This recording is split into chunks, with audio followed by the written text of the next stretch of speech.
Bienvenue dans le journal de l'intelligence économique, l'émission consacrée aux coulisses des marchés. Les diplomates, nouveau fer de lance des exportations françaises. En août 2012, Laurent Fabius, ministre français des Affaires étrangères, assigne une nouvelle mission à ses troupes. Il lance la diplomatie économique. Autrement dit, le ministre demande aux diplomates de soutenir les entreprises françaises à l'étranger. Mais qu'est-ce exactement la diplomatie économique? Eh bien, voici une première réponse qui vient du terrain. Nous avons en effet suivi pendant 3 jours Brigitte Collet, ambassadrice de France en Éthiopie. Vous allez le voir, elle passe l'essentiel de son temps à rencontrer les entreprises et les ministres éthiopiens pour vanter les mérites du Made in France. Un reportage signé Florence Maurice. Contrairement aux éoliennes, Brigitte Collet ne brasse pas du vent. L'ambassadrice de France en Éthiopie est sur le terrain pour soutenir le français Vernier qui a vendu des éoliennes aux Éthiopiens. Et visiblement, sa présence est appréciée. Nous serions ravis que l'ambassade de France nous aide également à mieux renforcer le chantier et ensuite à accélérer le projet afin qu'il soit conclu dans les mois à venir. L'ambassadrice est là, même pour régler les problèmes techniques. On a dû expliquer aux Éthiopiens que le site étant différent, les reliefs différents, les conditions de vent différentes, il fallait des machines différentes.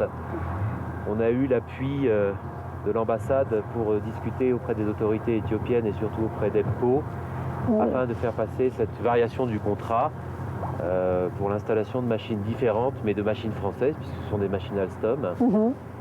Et là, on doit vous remercier. À travers l'ambassadrice, c'est la nouvelle diplomatie économique que Laurent Vernier remercie. Une diplomatie qui transforme les ambassadeurs en fer de lance de la conquête des marchés extérieurs. Il serait intéressant d'avoir des entreprises françaises qui répondent à des appels d'offres, mais aussi à moyen terme, définir quels sont les secteurs dont on est absent alors qu'on a un vrai savoir-faire et secteurs auxquels il faudrait s'intéresser un peu plus. Et là, carrément, faire venir des entreprises, les intéresser, aller les chercher en France. Avant d'aller chercher les entreprises, l'ambassadrice monte elle-même au front. Elle rencontre les sociétés éthiopiennes pour cerner leurs besoins. Comme ici le PDG d'Ethiopian Airlines qui a finalement cassé le monopole de Boeing en achetant pour la première fois des Airbus.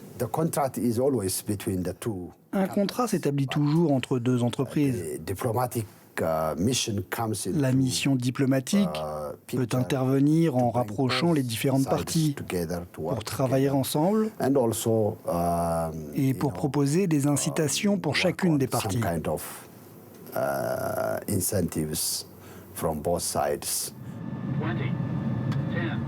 Travailler main dans la main, autrement dit, pour les Français, il s'agit d'identifier les besoins locaux pour faciliter la tâche de leurs entreprises.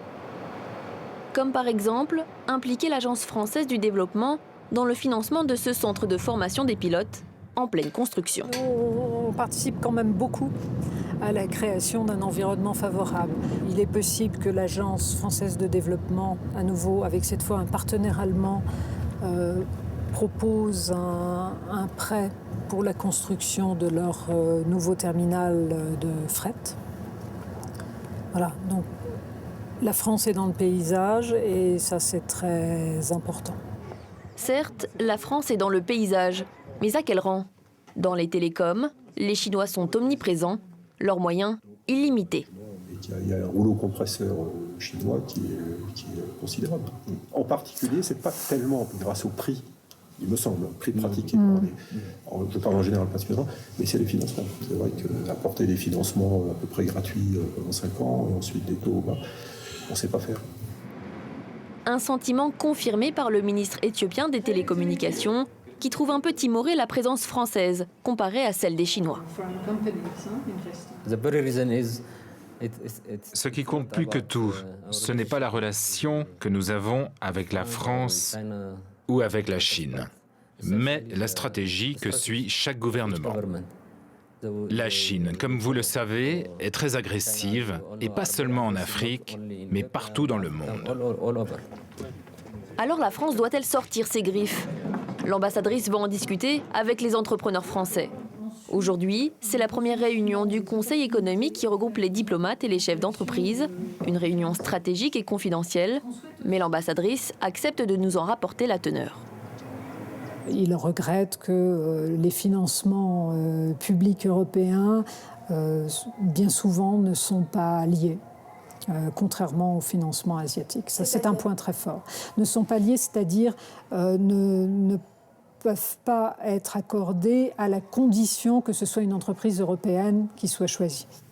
Alors, l'avenir de la diplomatie économique française passe-t-il par Paris ou par Bruxelles ? Bien, avec moi sur ce plateau, Jacques Maire, bonjour. Bonjour. Vous êtes directeur des entreprises au ministère des Affaires étrangères. Alors, en gros, vous êtes le boss de tous ces ambassadeurs qui montent au front économique. Est-ce que vous pouvez nous définir la diplomatie économique ? La diplomatie économique, c'est quand les diplomates aident leur territoire, leurs entreprises à percer sur les marchés internationaux. Est-ce que c'est nouveau, ça ? Il y a toujours eu un soutien politique aux grands contrats. Il y a longtemps eu, du côté du gouvernement, des instruments de financement de soutien à l'exportation. Mais c'est vrai qu'on avait vu ces dernières années, de plus en plus, je dirais, le terrain laissé un peu en friche, ou plutôt vraiment très circonstancié et lié à quelques secteurs, je dirais, de renom, comme l'aéronautique, le nucléaire, le spatial. Les grandes multinationales. Les grands contrats, certaines multinationales d'ailleurs étant totalement hors des grands contrats. Si on cite L'Oréal, par exemple, c'est effectivement... Bon. Ce qui est nouveau, c'est qu'avec l'orientation donnée par Laurent Fabius l'été dernier, on change vraiment de dimension et d'ambition. Le constat, c'est que ce n'est pas uniquement les grands contrats et les grands secteurs stratégiques traditionnels et les grands groupes qui vont faire le retour à l'équilibre de la balance commerciale. Donc les décisions ont été prises d'aller dans un certain nombre d'objectifs et qui sont en fait l'orientation actuelle de la diplomatie économique. D'abord, faire en sorte que le nombre de secteurs dits stratégiques suivis avec un appui politique aille au-delà de ces grands contrats, qu'on aille par exemple sur le développement urbain durable, avec les réseaux d'eau, d'assainissement, de transport collectif en ville, qui sont essentiels pour l'avenir des populations des pays émergents, l'agroalimentaire, la santé, qui auparavant n'était pas vraiment couvert en tant que sujet d'exportation, mais qu'on aille aussi, pas uniquement dans les grands groupes, mais dans les entreprises de taille intermédiaire ou dans les PME. Et par exemple, on a vu tout à l'heure l'excellent reportage, là, Vernier, en matière d'électricité d'origine éolienne, est une très bonne entreprise. Elle ne fait pas partie des grands noms, mais peut-être que Vernier, effectivement, c'est la réponse adaptée dans le secteur énergétique, dans le contexte éthiopien, et pas forcément l'autre très grand nom énergétique. Et puis le troisième élément, c'est la priorité aux investissements. Aujourd'hui, vous savez très bien que la liquidité est rare sur nos marchés, les besoins de financement sont difficiles à obtenir.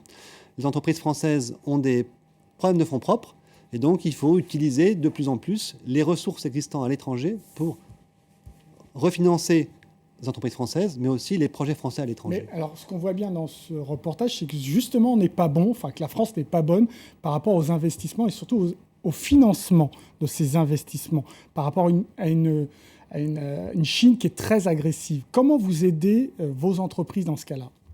Alors, il y a des sujets qu'on ne peut pas traiter de façon autoritaire, unilatérale. Par exemple, il y a des règles de l'OCDE qui font que quand on est à l'OCDE, ce qui n'est pas le cas de la Chine, eh bien, on ne peut pas faire n'importe quoi en matière de financement. Si on veut, par exemple, utiliser l'AFD, l'Agence de développement française, elle agit, elle, sous forme d'aide publique au développement. Eh bien, si l'entreprise française veut gagner le financement de l'AFD, il faut qu'elle puisse faire en sorte d'avoir la meilleure proposition compatible avec le besoin du client. Donc ça, c'est pas de la décision, c'est de la compétition. Mais c'est vrai que normalement, il serait important que l'AFD puisse ne financer que les secteurs où on sait qu'il y a une offre française qui est pertinente. Alors justement, on disait aussi dans ce sujet que peut-être que la diplomatie économique française ne passe pas par Paris, mais par Bruxelles. Donc, meilleure coordination avec vos homologues européens. Il y a en fait deux dimensions dans la diplomatie économique. Il y a l'action de terrain, comment est-ce que je pousse mes entreprises, je leur ouvre les portes. Et il y a comment je donne un environnement, un cadre de compétition pour les entreprises qui soit efficace. Et là, c'est vrai que nous sommes très engagés aussi, plus qu'auparavant, pour faire en sorte que les accords de libre-échange, par exemple, que nous négocions actuellement avec les États-Unis, avec le Japon, avec la Colombie, avec quelques autres, puissent bien refléter les intérêts offensifs des entreprises françaises sur les marchés tiers, au moins autant que les intérêts défensifs, c'est-à-dire comment on protège nos parts de marché dans notre pays. Et ce dialogue est un dialogue qu'il faut renforcer. Une question importante, est-ce qu'on peut concilier facilement le business et la diplomatie? Autrement dit, est-ce qu'on peut appuyer des entreprises françaises ou autres qui vont à l'encontre des intérêts diplomatiques de la France? Écoutez, je pense qu'il y a des synergies, au contraire, qui peuvent être créées. Je vous donne un exemple. Il n'y a pas très longtemps, Laurent Fabius a fait un des premiers voyages qu'a jamais fait aucun ministre des Affaires étrangères avec des PME et des groupes pour faire un voyage de nature économique. C'était en Asie centrale.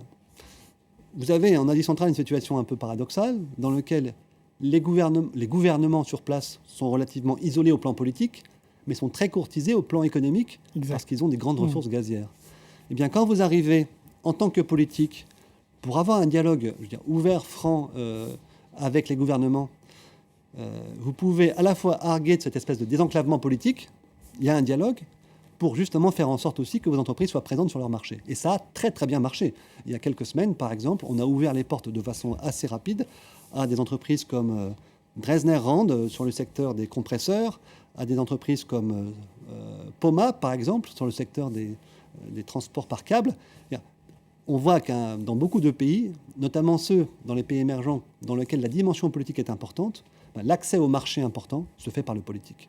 Merci beaucoup Jacques Maire pour vos réponses. L'émission est terminée, mais comme d'habitude, vous pouvez la retrouver sur france24.com. En attendant, restez avec nous car l'information continue. Au revoir.